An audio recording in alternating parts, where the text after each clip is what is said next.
Welcome to our channel. ప్రముఖ జ్యోతిష్ నిపుణులు వేణుస్వామి రేవంత్ రెడ్డి గారికి పదవీ గండం ఉందని చెప్పి నిన్న ఒకటి వీడియో సామాజిక మాధ్యమాల్లో వైరల్ అవుతున్నది. ఈ విషయంపై విశ్లేషించడానికి మనతో సీనియర్ జర్నలిస్ట్ శ్రవణ్ కుమార్ గారు ఉన్నారు. వారిని అడిగి మరిన్ని వివరాలు తెలుసుకుందాం. శ్రవణ్ కుమార్ గారు నమస్కారం. నమస్కారం అండి. ఈ జ్యోతిష నిపుణులు వేణుస్వామి రాష్ట్ర ముఖ్యమంత్రి రేవంత్ రెడ్డి గారికి పదవీ గండం ఉందంటూ నిన్నటి నుంచి ఒక వీడియో వైరల్ అవుతున్నది. అయితే వేణుస్వామి గారు చెప్పినవి చాలా వరకు వాస్తవాలు అయినాయి. రేవంత్ రెడ్డి గారి గురించి చెప్పింది కూడా వాస్తవం అవుతుందని అనుకుందామా? మీ విశ్లేషణ ఏంటి దీనిపైన? వాస్తవానికి ప్రొడక్ట్ అని చెప్తున్నప్పుడు అంచనా ముందు ఊహ అని మాత్రమే చెప్పవచ్చు. దాన్ని సరైన అర్థం ఏంటంటే ముందు అంచనా వేయడం, ముందు ఊహించుకోవడం, జోష్యం చెప్పడం అన్నట్టు. జ్యోతిష్యము చెప్పడము అంటే జాతకం చెప్పడం అంటే ఉన్నటువంటి గ్రహాల క్యాలిక్యులేషన్ ప్రకారం చెప్పడం జ్యోతిష్యం అవుతుంది.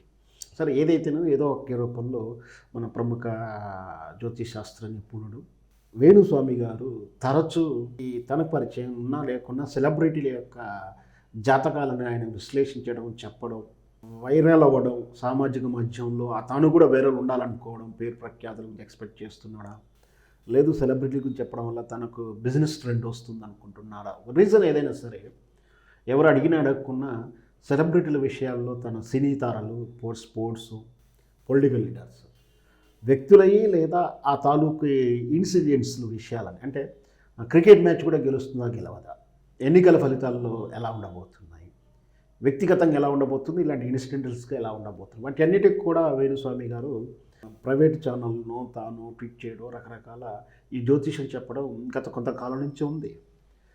చాలా వరకు నిజాలయ్యాయని, కొన్ని సందర్భంలో నిజాలు కాని అని కూడా విమర్శలు కూడా వచ్చాయి. మనం కూడా మన విశ్లేషణలో కూడా, నేను కూడా వివిధ ఛానల్లో కూడా కొన్ని అభ్యంతరాలు కూడా చెప్పడం జరిగింది. సరే, ఏదైనా సరే ఇప్పుడు ఈ రోజున్న టాపిక్ ప్రకారం రేవంత్ రెడ్డి గారికి పదవి గండం ఉంది. ఆ పదవి గండం ఎలా ఉంది అంటుండంటే శని బుధుడిని చూస్తున్నాడని, దానివల్ల రేవంత్ రెడ్డికి నోటి ద్వారా వచ్చే కష్టాలు అని చెప్తున్నా, అంటే నోటి దూల వల్ల కొన్ని కష్టాలు వస్తాయని, లేదా ఎవరైనా ఔత్సాహికులు తనని ఇబ్బంది పెట్టేటువంటి స్టింగ్ ఆపరేషన్ అంటాం మన మీడియా భాషలో, అంటే తను ఏదన్నా ఒక ప్రమేయానికి లోబడుతున్నాడు, చట్టానికి అతిక్రమించి పనిచేస్తున్నాడు అని చెప్పేసి ముందస్తుగా సమాచారం ఉన్నప్పుడు స్టింగ్ చేయడం అనేది మీడియా సంస్థల్లో కానీ ప్రభుత్వ కొన్ని విభాగాల్లో ఉంది. సో స్టింగ్ ఆపరేషన్లో దొరికిపోవడం వల్ల పదవికి ప్రమాదం వచ్చే అవకాశాలు ఉన్నాయని చెప్పేసి క్లియర్గా చెప్తున్నాను. అంటే ఇది చెప్పడంలో కూడా కొన్ని అర్థాలు ఉన్నాయి. ఎందుకంటే గతంలో రేవంత్ రెడ్డి స్టింగ్ ఆపరేషన్లో దొరికిపోయాడు. కేసీఆర్ గారు చేసినటువంటి స్టింగ్ ఆపరేషన్లో, కేసీఆర్ ప్రభుత్వ ప్రతినిధిగా చేసినటువంటి స్టింగ్ ఆపరేషన్లో స్టీఫెన్సన్ను, సెబాస్టిను వీళ్ళంతా కలిసి చేసినటువంటి, మనకు తెలుసు ఆ నోటుకు ఓటు కేసు విషయంలో. అలాగే మళ్ళీ వచ్చే ప్రమాదం ఉందంటూ ఇంకొకటి చెప్పినటువంటిది ఏంటిదంటే తన నోటి వాక్యాల వల్ల కూడా ప్రమాదం వచ్చే అవకాశం ఉంది. అంటే నిజంగా 2-3 రోజులు చర్చ జరుగుతుంది. నిన్న మాట్లాడుతూ రేవంత్ రెడ్డి కేసీఆర్ నువ్వు కొడవపురితో ఉన్నాం, పిసుకుతాం, తొక్కుతాం, చంపేస్తాం అంటూ ఒక ఉన్నతమైనటువంటి హోదాలో ఉన్నటువంటి ఒక వ్యక్తి చాలా చీఫ్గా, అంటే ఒక గల్లీ కార్యకర్త కూడా మాట్లాడనంత లెవెల్కి దిగజారి మాట్లాడే విధానం చూస్తున్నాం.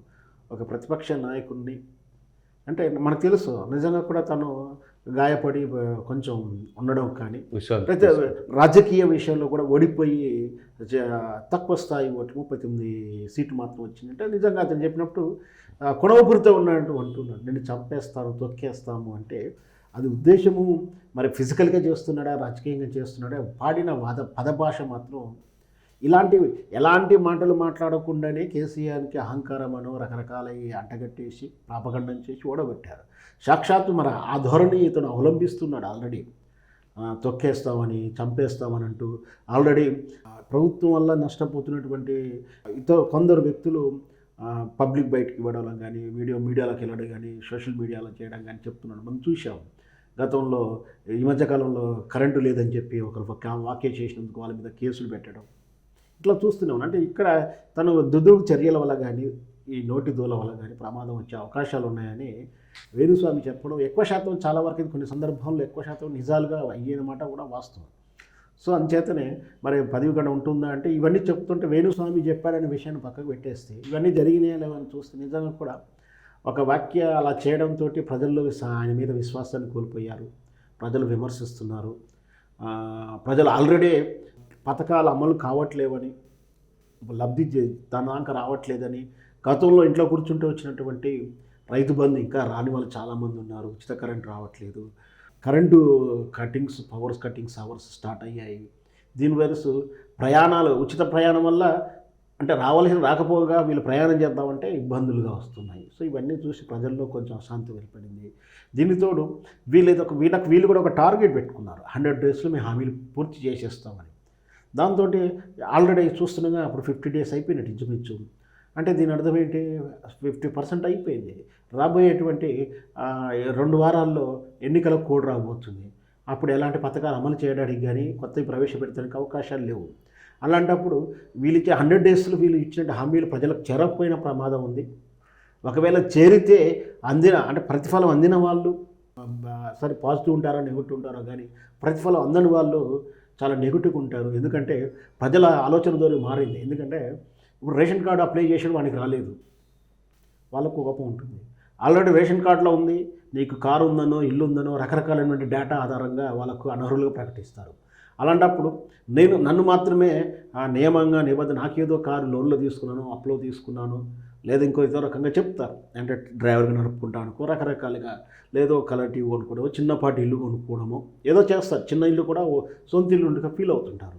అలాంటి వాళ్ళు ఏమిటంటే నీ ఏదో ఉన్నదో కాడికో నానిచ్చిందో అమ్మిచ్చిందో చిన్నగా చేసుకొని ఒక హోదాలో పెట్టుకుంటే దాన్ని చూపించి నా వైట్ కార్డు తీసేసావు, నువ్వు మాత్రం అచ్చమైన శుద్ధపూసువా, నువ్వు అక్రమ సంపాదన ఎంత, నీకు అన్ని అర్హత ఏంటి. కేసీఆర్ కూడా ఆ విధంగానే అన్నారు కదా.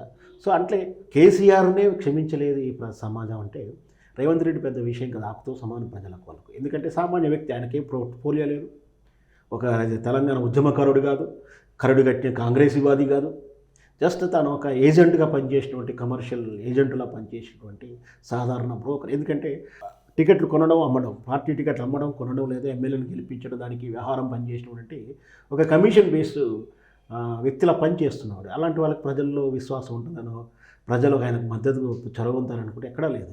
కేవలం ఆయన కలిసి వచ్చిన అంశం ఏంటంటే ఆ నోరేసుకుని మాట్లాడడమే ఈరోజు పదవిని ఇచ్చింది. ఈ నోరేసుకుని మాట్లాడేదని పదవిని పోగొట్టేలా చేస్తుంది అనేది వేణుస్వామి గారి యొక్క ఉద్దేశం కావచ్చు.